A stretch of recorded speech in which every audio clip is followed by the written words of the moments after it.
Fala pessoal, tudo bom? Bom dia, professor Max aqui com vocês nessa nossa última aula aqui do segundo bimestre. Na verdade é assim, pessoal, vocês aí do terceiro ano, o nosso segundo bimestre, ele na verdade vai ser dividido em duas partes, né? Essa primeira parte nós dividimos em uma atividade avaliativa e eu dividi essa atividade avaliativa em dois momentos, né? 5 pontos e 5 pontos. Deixei para vocês no ProESC a primeira atividade valendo 5, a segunda está liberada e vai vencer no dia 26, agora as próximas horas aí para vocês me entregarem já essa segunda atividade do ProESC, tá? E assim, quando nós voltarmos em agosto, se Deus quiser já vai ser presencial, e aí a gente continua o segundo bimestre e aí vai para a segunda atividade avaliativa. Uma novidade bacana é para quem não me entregou a primeira atividade pelo ProESC. Eu reagendei essa atividade, ela está liberada para vocês, só que como observação, quem não tem atestado que adoeceu durante esse período da pandemia ou passou por outro problema, não justificou, infelizmente, eu não vou poder corrigir valendo 5 pontos. Vou respeitando os colegas que entregaram a atividade em tempo hábil.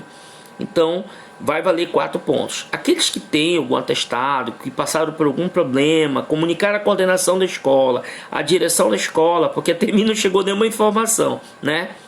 Esses alunos vão ter a atividade corrigida valendo seus 5 pontos. Então, é uma chance que você tem, né, de me entregar. Ainda quem não entregou, eu reagendei essa atividade para vocês. Joinha? E assim, a gente deve estar voltando em agosto. Eu torço que a gente retorne em agosto, né? Alguns estados do Brasil, as aulas já começam ali a se programar para retornar em agosto e em setembro. São Paulo já se fala em retornar as atividades em setembro. Então a gente também já está falando isso no Amapá, em retornar as aulas possivelmente em agosto e em setembro. O Enem ainda não tem nenhuma data ainda definitiva para a prova do Enem. Então não se preocupe, porque a gente acredita que o Enem deve ser jogado aí para o final do ano ou até mesmo no início do ano de 2021, que eu acredito que é a data mais provável acontecer em janeiro essa prova, possivelmente, mas isso será assunto que nós iremos discutir para frente aí com os senhores. Joia? Pessoal, olha só, como eu falei na última aula para vocês, que nessa aula de hoje, quinta-feira, nossa última aula nesse momento EAD, que é a educação à distância, a gente ia colocar aqui o tirando dúvida para vocês. Algumas situações aqui que ficaram, né, muito vagas durante a explicação e que eu acredito que vai fomentar isso para nossa prova do Enem aí no final do ano ou no início do ano que vem. Então, algumas coisas assim ficaram meio vagas que a gente vai tentar tirar agora essas dúvidas de vocês, que terceiro ano não pode ter nenhuma dúvida para a prova de geografia que vai acontecer aí do Enem. Então vamos lá. Uma das dúvidas, né? Só passar aqui. Uma das dúvidas chegou essa aqui. Explique sobre a queda do fluxo de pessoas, mercadorias, transporte durante a pandemia, professor. Foi uma dúvida que chegou aí, só para achar aqui, uma dúvida que chegou para nós, para me explicar justamente sobre essa queda do fluxo de pessoas, mercadorias e transporte durante a pandemia. Pessoal, só uma situação para pontuar aqui, data por data, para a gente não perder nada. O primeiro caso do coronavírus identificado foi em 2019, por isso que o nome é Covid-19. Foi em dezembro, no dia 29 de dezembro de 2019, na cidade de Wuhan, na China. Então, foi o primeiro caso, na verdade. Muitos dizem que foi muito antes, e eu acredito também, muito antes desse período, lá no início de dezembro, né? Um médico já tinha sentido os sintomas, já tinha identificado isso. E aí, semanas depois veio a óbito, né? Então, assim, há toda uma questão, uma dúvida aí. E aí, a pandemia, para você ter uma ideia, no dia 29 de dezembro em Wuhan, na China, já tinham ali algumas dezenas de casos. Mas no dia 1º de janeiro, não esquecendo que essa data de 29, 30 e 1º na verdade, assim, é o calendário chinês, né? É o que diz assim, as festas, né? As festas da China. Então, assim, são datas muito comemorativas lá.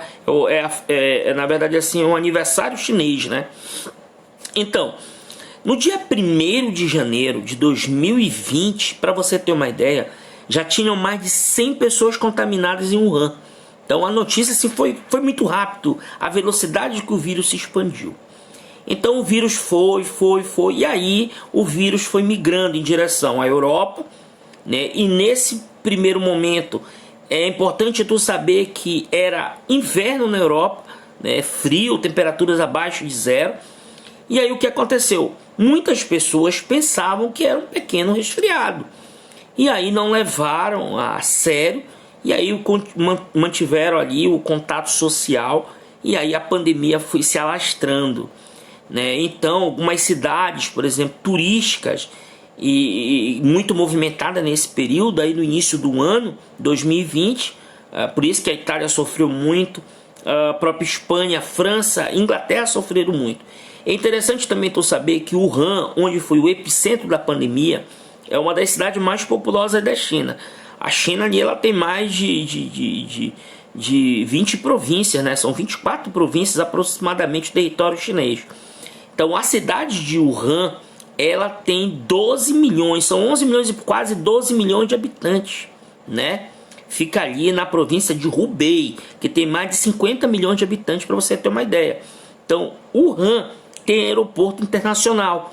De lá sai voos para cidades do mundo todo, como Roma, Londres, Paris, Nova York, né? E tem voos que saem em direção à América Latina.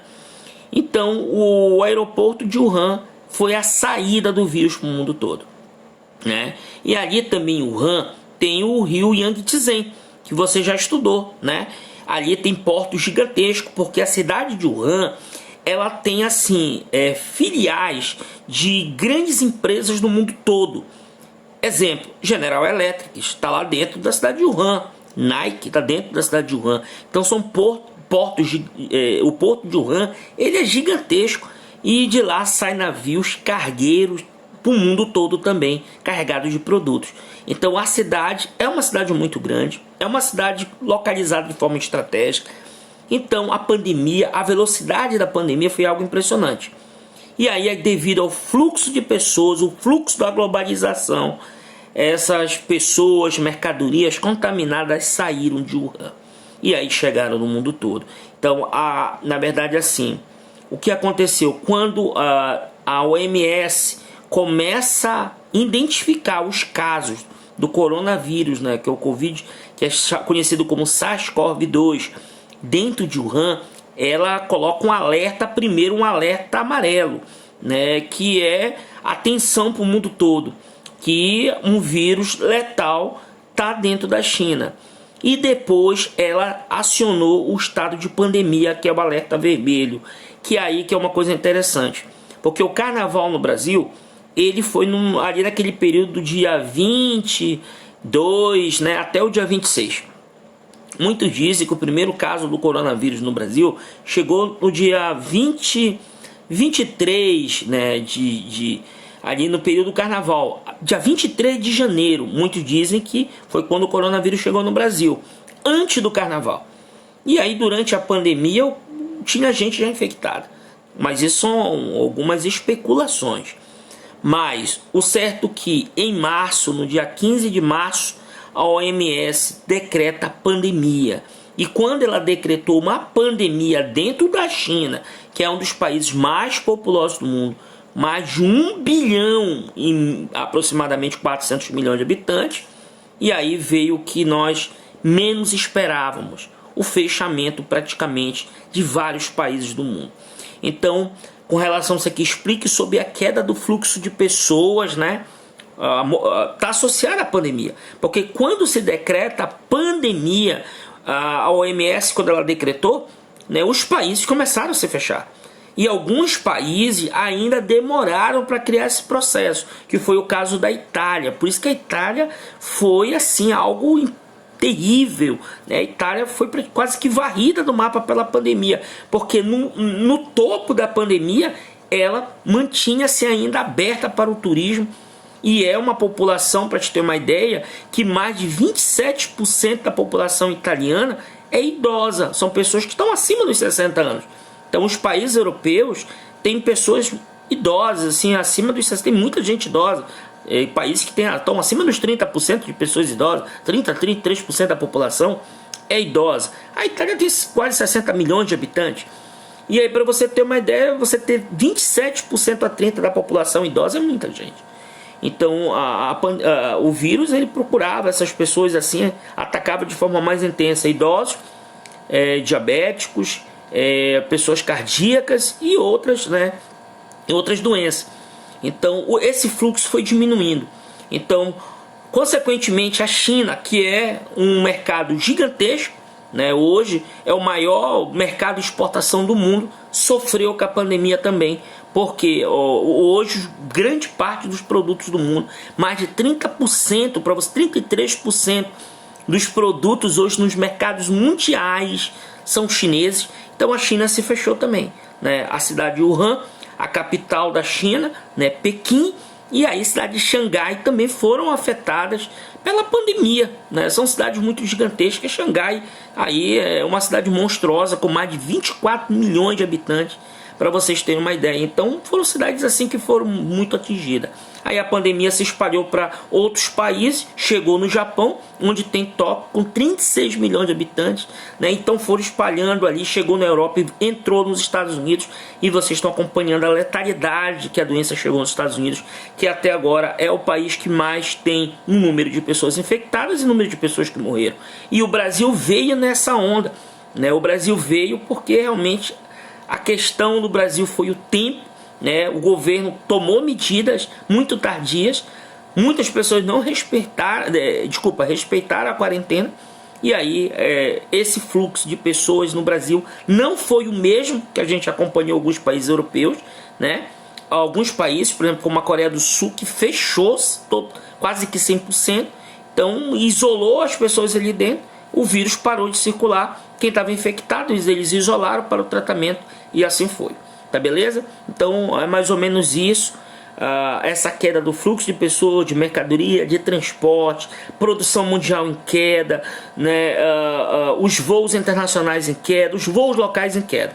Quero mostrar aqui para vocês um pouco do Brasil. Aqui mostrando para vocês alguns números com relação agora o fluxo de pessoas no transporte público. Aqui eu peguei um gráfico bem atualizado do Distrito Federal para vocês verem como foi a queda brusca, né? Com a pandemia, olha que o fluxo de pessoa no transporte público, que é o transporte mais utilizado no Brasil, né? Transporte público, olha como a queda no gráfico ela é algo assim impressionante, e agora começou a dar, né, respiro de retornar. Para você ter uma ideia, antes dali de decretar a pandemia, deixa eu só deslocar aqui para ti, por exemplo, aqui olha, dia 10/3 se decreta-se pandemia. A pandemia foi decretada no dia 15 de março, né, pela OMS, né?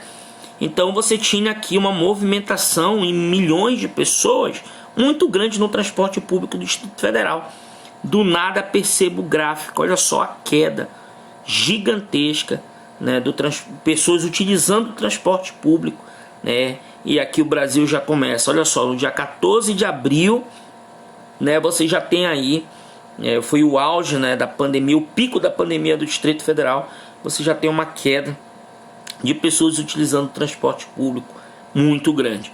Então isso é um pouquinho do efeito catastrófico que o maldito coronavírus, o SARS-CoV-2, Covid-19, trouxe para o Brasil e o mundo. Quero te mostrar uma imagem aqui, né, do Brasil, no dia 1º de janeiro, olha só. Enquanto nesse período lá na China os casos já estavam bem grandes, no Brasil você percebe que nada nesse momento era muito alarmante não. No dia 1º de janeiro, olha só o fluxo aéreo no Brasil, né, em direção a outros, São Paulo principalmente, essa região, São Paulo, Rio de Janeiro, Minas Gerais ali, né, Distrito Federal, Brasília, onde está o maior fluxo das aeronaves. E aqui, olha, gente, no dia 25 de março, já após 10 dias após decretar a pandemia, aí São Paulo já identifica casos. E aí olha só como do nada despenca, né, cancelamento de voos para o Brasil todo. Tá beleza? Então isso aqui é o fluxo de transporte que eu quero que tu entenda. Joia, galera. Pessoal, isso aqui, né? Algumas pessoas me perguntaram assim: professor, me diga uma coisa, a pandemia ela só trouxe coisa negativa? Não, né? Não, pessoal. Graças a Deus também que ela trouxe coisas positivas. A pandemia não foi só fator negativo, não. A pandemia trouxe algumas coisas positivas. E eu tô só ajeitar aqui, tá? E eu tô mostrando aqui para vocês algumas coisas que a pandemia positivamente trouxe para o mundo. Pontos positivos da pandemia: a queda do índice de poluição. Eu quero te mostrar uma imagem da China antes da pandemia, essa do lado esquerdo, e durante a pandemia. Olha só isso aqui. Sabe o que é isso aqui? Isso nós chamamos concentração de calor, índice de poluição na China. Coisa impressionante. Olha Hong Kong aqui, né? Um distrito chinês. Essas são, na verdade, ilhas de calor, né? Esse é o gráfico de temperatura da região chinesa, muito alta, né? O índice de poluição muito grande. Olha o Wuhan, bem aqui é o epicentro da pandemia. E aqui eu quero te mostrar uma imagem da China, né? Olha, uma imagem no dia 1º, na verdade no dia 20 de janeiro de 2020, né? E aqui nós temos uma imagem no dia, né, na verdade dia 10 do dia 25, né? Eu acho que é isso. Agora, de 10 a 25, né, de fevereiro, uma imagem da China durante o período da pandemia. Aqui de 1 a 20 e aqui de 10 a 25 de fevereiro, uma imagem da China. Olha só, pessoal, coisa impressionante, né? A poluição no território chinês. As indústrias, pessoas infectadas as indústrias tiveram realmente que parar por um tempo. E aí agora está tentando na verdade, voltar aos poucos, né? Então a pandemia ela causou isso, causou o efeito catastrófico, contaminação, morte de pessoas, mas ao mesmo tempo ela trouxe algumas coisas positivas, entre elas menos poluição. Inclusive, eu estava acompanhando nos telejornais locais do Amapá, encontraram, né, onça, jacaré andando nas ruas, o meio ambiente, porque os carros pararam de circular, som, poluição, né, ou seja, foi coisa bem interessante. Outro ponto positivo, aí vai para as questões mais sociais, tá? Maior interação entre as pessoas, ou seja, a gente já era bem interagido, né, com essa questão da pandemia. Até mesmo antes da pandemia a gente já era muito interagido, mas com o auge da pandemia, que eu posso dizer assim, com o topo da pandemia, as redes sociais, na verdade, essa interação social nossa, ela se tornou muito maior. Então a globalização realmente, as redes sociais aí deram essa alavancada, né? As pessoas acessando, o número de pessoas acessando as redes sociais, utilizando a internet, foi coisa impressionante. Ainda não há dados concretos, mas já se acredita que quase triplicou ou quadriplicou o número de acesso diário às redes sociais, porque as pessoas passaram a conviver mais dentro das suas casas, né? Outro, o convívio pessoal, né? Esse convívio pessoal, interação, é uma coisa interessante. Outro ponto positivo, pessoal, nessa imagem, quero que vocês destaquem essa imagem aí. Olha aí, as famílias estão mais próximas, né? Vocês estão mais próximos da família de vocês, né? Hoje, com a questão do isolamento, né? O pai, a mãe tá mais próximo, que muitas das vezes não tinha tempo para ti. Hoje já tem esse tempo, você tá ali conversando, dialogando, fazendo umas tratativas pessoais, cobranças pessoais. Então esses foram os pontos positivos da pandemia. Claro que existem outros, né? Aí o avanço da medicina, com certeza agora o mundo todo está empenhado. Seria um ponto 4 ali, o avanço medicinal, da descoberta da vacina. Então esses são pontos positivos sim que a gente que a gente encontra aí dentro desse período de caos, né, mundial. Com relação à rede de transporte, também foi outra dúvida que gerou aí para alguns, né? Hoje eu destaco aí os meios de transporte, o aéreo, né, que foi muito afetado com essa questão da pandemia, o transporte aéreo.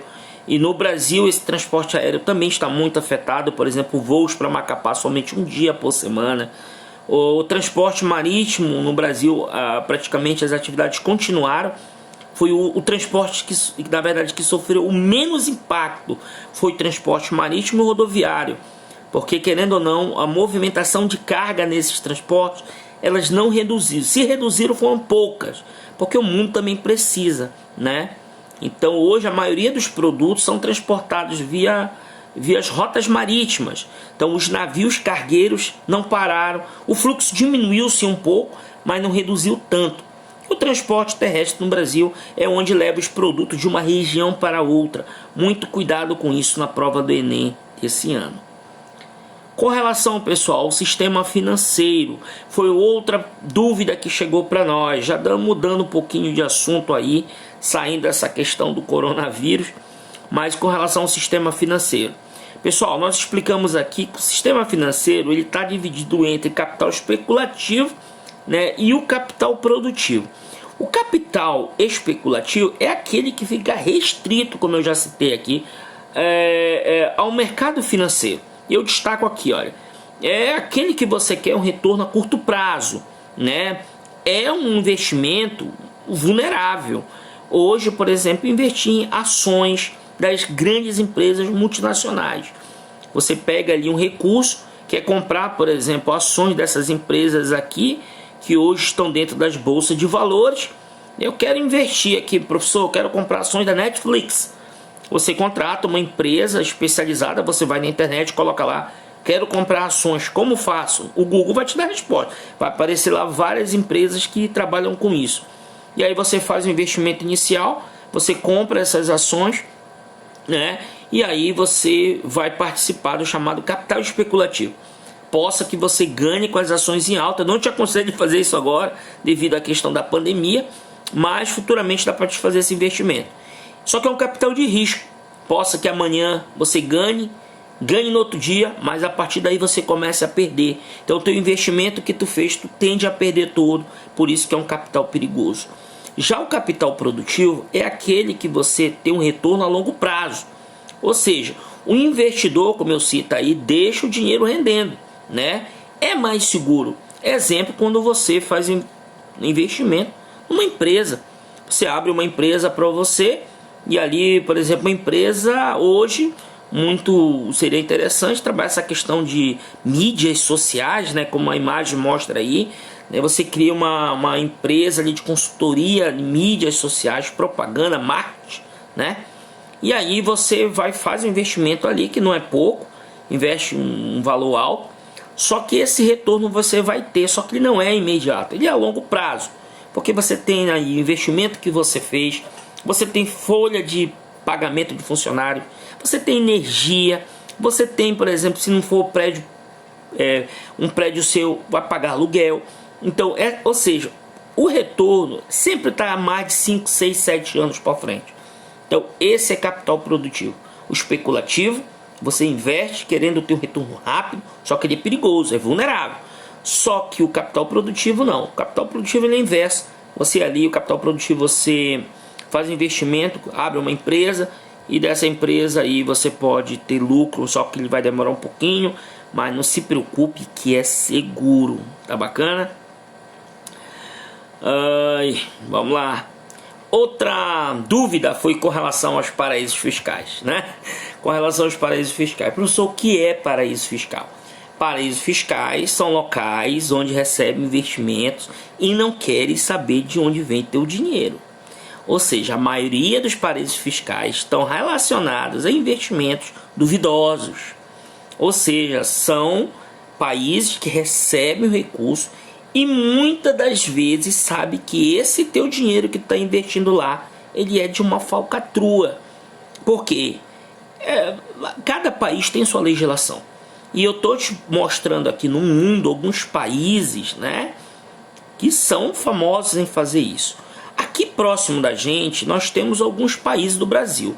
Nós temos o Uruguai, o Peru, o Panamá, né? Nós temos a Bahamas, Costa Rica, né? Que aqui fica na América Central também, que faz esses investimentos aí. Não muito seguros, né? Né? Mas gera um jurozinho ali, tu investe e tal, um negócio interessante, né? E ali você tem a Europa, né? Olha, países, né, na Europa que são muito conhecidos. O mais famoso na Europa é a Suíça, né? A Suíça ela é conhecidíssima, onde estão os juros mais, que eu posso assim, mais agradáveis. O problema é que se o cara morrer que investiu lá, ele não pega a família não vai ter acesso a esse recurso. Então é por isso que esses paraísos fiscais está escrito na testa deles: venham investir, porque eles sabem, ou tu vai ser preso ou tu vai morrer, futuramente tu não vai poder resgatar esse dinheiro. Mas nós temos aqui o mundo todo, vários países do mundo que hoje, por exemplo, tem esse sistema bancário, né, que esses juros atrativos não quer saber de onde você adquiriu esse dinheiro. No Brasil não, né? O Brasil você sabe que você é massacrado em imposto no Brasil. E outra coisa, né, pessoal, não esqueça, no Brasil também a questão, você tem que declarar o recurso onde você vai investir. Vamos lá, continuando aí, tá bacana? Falei também aqui, né, outras dúvidas aí com relação a essas principais instituições financeiras. A gente comentou aqui sobre o FMI e sobre o BIRD, né? O Fundo Monetário Internacional está aí na imagem, é presidido pela Christine Lagarde, a francesa Christine Lagarde, né? O Fundo Monetário Internacional, na verdade, é um grupo, é um fundo de investimento, né? O Fundo Monetário, na verdade, como se fosse um banco que empresta valores a países, né, com juros, né? E aí cada país contribui com uma cota.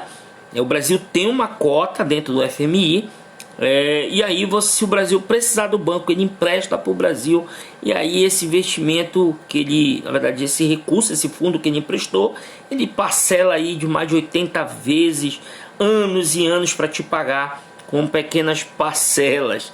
Então o Fundo Monetário Internacional é assim, na verdade é a junção de diversos países, né? O que mais contribui hoje com o fundo: Estados Unidos, Japão, Alemanha, França, tem os maiores contribuições do fundo. Aí eles emprestam para outros países, e aí esses países pagam, eles dividem, devolvem. O Brasil não deve mais para o Fundo Monetário Internacional, já te expliquei sobre isso, né? O Brasil já pagou o Fundo Monetário, hoje o Brasil é credor, olha aí, o Brasil paga a cota e recebe recurso. Hoje um dos países menos confiáveis, que o fundo não gosta de emprestar dinheiro, é a Argentina. A Argentina já deu calote no FMI, né? E o fundo tem um pé atrás ali com ela, né? O outro é o Banco Mundial, conhecido como BIRD. O Banco Mundial, né? Ele é presidido pelo americano David Malpass, né? A sede do Banco Mundial fica em Nova York, né? O Banco Mundial, que é o grupo do Banco Mundial, também ele é alimentado por cotas. O Brasil tem uma cota dentro do BIRD, e o BIRD é o seguinte: ele é diferente do Fundo Monetário. O Fundo Monetário ele empresta, né, para você, né, ele quer que tu pague. O Banco Mundial ele te empresta, só que ele exige algumas coisas. Ele exige que vocês façam, que o país faça cortes, né, em algumas áreas, né, e que pague ele. Então ele também tem esse investimento em áreas específicas. Por exemplo, o Banco Mundial ele empresta para áreas como educação, saúde, meio ambiente, saneamento básico. Já o FMI não. É país que vive crise econômica corre para o FMI, porque é crise econômica. Já país que quer fazer investimento numa área, poxa, eu quero fazer investimento na área de saneamento básico, ele corre para o Banco Mundial para fazer esse empréstimo, que não é nada muito barato. Dizem que o Fundo Monetário, os juros são mais baratos do que, por exemplo, o BIRD. Pessoal, com relação à Zona Franca de Manaus, eu coloquei aqui, né, para vocês com relação à Zona Franca de Manaus. Hoje uma zona que está dentro da Amazônia. A Zona Franca de Manaus, por exemplo, ela é projeto de 1957. do governo JK. Só que é durante a ditadura, em 67, que ela realmente entra em vigor. A função da Zona Franca de Manaus, justamente eu coloquei ali, é um polo de desenvolvimento para a Amazônia. Nessa região de Manaus aí, onde existem diversas empresas do mundo todo, inclusive multinacionais, que são montadoras. E dentro dessa região ali, por exemplo, existe, por exemplo, a montagem de veículos, televisores, celulares, como eu cito ali, aparelho de ar-condicionado, máquina de lavar, eletrodoméstico, ou seja, é um centro de montagem. Então a Zona Franca de Manaus, hoje ela é referência não só para a Amazônia, mas como para o Brasil. Empresas como a Samsung, a Electrolux, estão dentro da região. E aí eles têm algumas isenções fiscais. Então a Zona Franca de Manaus, ela é hoje referência não somente para o Brasil, mas para o mundo. Em alguns países, ao invés de o aparelho vir pronto, não, vem as peças, eles usam daqui a linha de montagem nacional, montam seus produtos e redistribuem para diversas regiões do Brasil. Beleza? Joinha, pessoal. Então eu quero agradecer vocês, na verdade assim, por esse período das nossas aulas EAD. Eu sei que vocês estão ansiosos para que a gente retorne. Eu também estou. Eu peço que você respeite a quarentena. Vai dar tudo certo. Falta pouco, meus amigos. Falta pouco. E desejo para vocês uma excelente férias. Que Deus abençoe todos. Valeu. Tchau.